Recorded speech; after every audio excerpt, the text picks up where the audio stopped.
ರೇಣುಕಾಸ್ವಾಮಿ ಕೊಲೆ ಕೇಸ್ನಲ್ಲಿ ದರ್ಶನ್ ಜೈಲು ಸೇರಿ ನಿನ್ನೆಗೆ ಸಕ್ಸಸ್ಫುಲಿ 100 ಡೇಸ್. ಜೈಲಲ್ಲಿ 100 ದಿನ ಕಳೆದಿದ್ದಾರೆ ನಟ ದರ್ಶನ್ ಅಂಡ್ ಗ್ಯಾಂಗ್.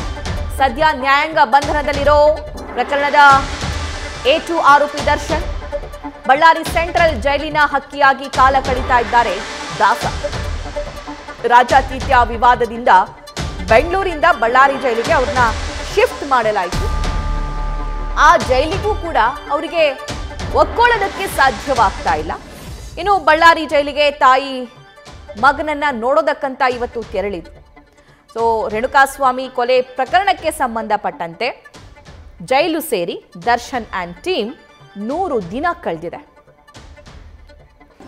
ಹಾಗಾದ್ರೆ ಈ ಪ್ರಕರಣ ನಡೆದ ದಿನದಿಂದ ದರ್ಶನ್ ಅರೆಸ್ಟ್ ಆಗೋವರೆಗೂ ಏನೆಲ್ಲ ಆಯ್ತು ಅಂತ ಕ್ವಿಕ್ ಆಗಿ ನೋಡ್ತಾ ಹೋಗೋಣ. ಜೂನ್ 8ರಂದು ರೇಣುಕಾಸ್ವಾಮಿಯ ಮೇಲೆ ಹಲ್ಲೆ ಆಗುತ್ತೆ. ಅದೇ ದಿನ ಸಂಜೆ ಆತ ಮೃತಪಡ್ತಾನೆ. ಚಿತ್ರದುರ್ಗದಿಂದ ರೇಣುಕಾಸ್ವಾಮಿಯನ್ನ ಕಿಡ್ನಾಪ್ ಮಾಡಿ ಗ್ಯಾಂಗ್ ಇಲ್ಲಿಗೆ ಕರೆತರುತ್ತೆ. ಚಿತ್ರದುರ್ಗದಿಂದ ಬೆಂಗಳೂರಿಗೆ ಅಪಹರಿಸಿ ದರ್ಶನ್ ಗ್ಯಾಂಗ್ ಏನಿದೆಯಲ್ಲ ಆ ಹಂತಕರು ಇಲ್ಲಿ ಕರ್ಕೊಂಡು ಬಂದಿರ್ತಾರೆ. ಬೆಂಗಳೂರಿಗೆ ಕರ್ಕೊಂಡು ಬಂದು ಪಟ್ಟಣಗೆರೆ ಶೆಡ್ಗೆ ರೇಣುಕಾಸ್ವಾಮಿಯನ್ನ ಕರೆದುಕೊಂಡು ಹೋಗಿ ಆತನ ಮೇಲೆ ಮಾರಣಾಂತಿಕವಾಗಿ ಹಲ್ಲೆ ನಡೆಸಲಾಗುತ್ತೆ. ರೇಣುಕಾಸ್ವಾಮಿ ಮೇಲೆ ಮಾರಣಾಂತಿಕ ಹಲ್ಲೆ ಮಾಡಿದ್ದ ದರ್ಶನ್ ಮತ್ತು ಆತನ ಸಹಚರರು. ಮಾರಣಾಂತಿಕ ಹಲ್ಲೆಯ ಪರಿಣಾಮ ರೇಣುಕಾಸ್ವಾಮಿ ಮೃತಪಡ್ತಾನೆ.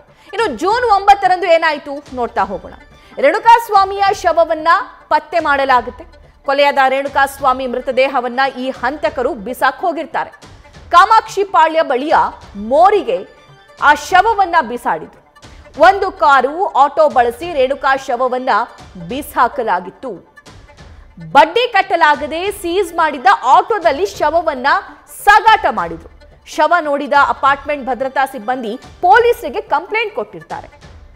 ರಾಮ್ದೋಜಿ ಎಂಬ ಅಪಾರ್ಟ್ಮೆಂಟ್ ಸಿಬ್ಬಂದಿಯಿಂದ ಪೊಲೀಸ್ ಸ್ಟೇಷನ್ಗೆ ಕಂಪ್ಲೇಂಟ್ ಹೋಗಿರುತ್ತೆ.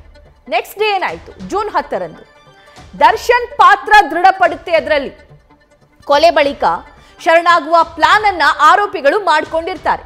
ಗಿರಿನಗರದ 3 ಆರೋಪಿಗಳು ಸರೆಂಡರ್ ಆಗಿರ್ತಾರೆ. ಅವರಿಗೆ ದರ್ಶನ್ ಈ ದುಡ್ಡು ಕೂಡ ಕೊಟ್ಟಿದ್ರು ಅನ್ನೋ ಸುದ್ದಿ. ಹಣಕಾಸು ವಿಚಾರವಾಗಿ ಕೊಲೆ ಮಾಡಿದ್ದೀವಿ ಅಂತ ಹೇಳಿ ಪೊಲೀಸರ ಹತ್ರ ಹೋಗಿ ಇವರು ಸರೆಂಡರ್ ಆಗಿರ್ತಾರೆ. ಅನುಮಾನ ಬಂದು ತೀವ್ರ ವಿಚಾರಣೆಗೆ ಒಳಪಡಿಸ್ತಾರೆ ಪೊಲೀಸರು ಇವರನ್ನ. ಈ ಸಂದರ್ಭದಲ್ಲಿ ನಟ ದರ್ಶನ್ ಅವರ ಹೆಸರನ್ನ ಬಾಯ್ಬಿಟ್ಟಿರ್ತಾರೆ ಆರೋಪಿಗಳು. ದರ್ಶನ್ ಕೂಡ ಹಲ್ಲೆ ಮಾಡಿದ್ದಾಗಿ ಆರೋಪಿಗಳು ಬಾಯ್ಬಿಡ್ತಾರೆ. What next? ಜೂನ್ 11 ಏನಾಯ್ತು ನೋಡೋಣ. ದರ್ಶನ್ ಅರೆಸ್ಟ್ ಆಗ್ತಾರೆ. ರೇಣುಕಾಸ್ವಾಮಿ ಕೊಲೆ ಕೇಸ್ನಲ್ಲಿ ಮೈಸೂರಲ್ಲಿ ಕೊಲೆ ಕೇಸ್ನ ಬಳಿಕ ಮೈಸೂರಿಗೆ ಹೋಗಿರ್ತಾರೆ ದರ್ಶನ್. ಅವರು ಡೆವಿಲ್ ಸಿನಿಮಾದ ಚಿತ್ರೀಕರಣದಲ್ಲಿ ಭಾಗಿಯಾಗಿರ್ತಾರೆ.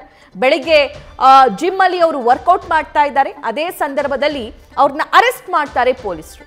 ಮೈಸೂರಿನ ಲಲಿತ್ ಮಹಲ್ ಹೋಟೆಲ್ನಲ್ಲಿ ದರ್ಶನ್ ಅವರು ಸ್ಟೇ ಮಾಡಿರ್ತಾರೆ. ಬೆಳಗ್ಗೆ 6 ಗಂಟೆಗೆ ಕುವೆಂಪು ನಗರದ ಗೋಲ್ಡ್ ಜಿಮ್ನಲ್ಲಿ ವರ್ಕೌಟ್ ನಡೆಸ್ತಾ ಇರ್ತಾರೆ. ಎಲ್ಲಿ? ಮೈಸೂರಲ್ಲಿ. ಜಿಮ್ ಮುಗಿಸಿ ಹೋಟೆಲ್ಗೆ ಮರಳಿದಾಗ ದರ್ಶನ್ ಅವ್ರನ್ನ ಅರೆಸ್ಟ್ ಮಾಡಲಾಗುತ್ತೆ. ಅಂದ್ರೆ ಜಿಮ್ನಲ್ಲೇ ಅವ್ರನ್ನ ಪೊಲೀಸರು ಅರೆಸ್ಟ್ ಮಾಡಿದ್ರು ಅನ್ನೋ ಮಾಹಿತಿ ಕೂಡ ಇದೆ. ಇನ್ನು ಪೊಲೀಸ್ ಜೀಪ್ನಲ್ಲಿ ದರ್ಶನ್ ಅವ್ರನ್ನ ಕರೆದೊಯ್ದಿದ್ದ ACP ಚಂದನ್. ನ್ಯೂಸ್ ಫಸ್ಟ್ ನಿರ್ಭೀತಿಯಿಂದ ನಿಮ್ಮ ಪರವಾಗಿ.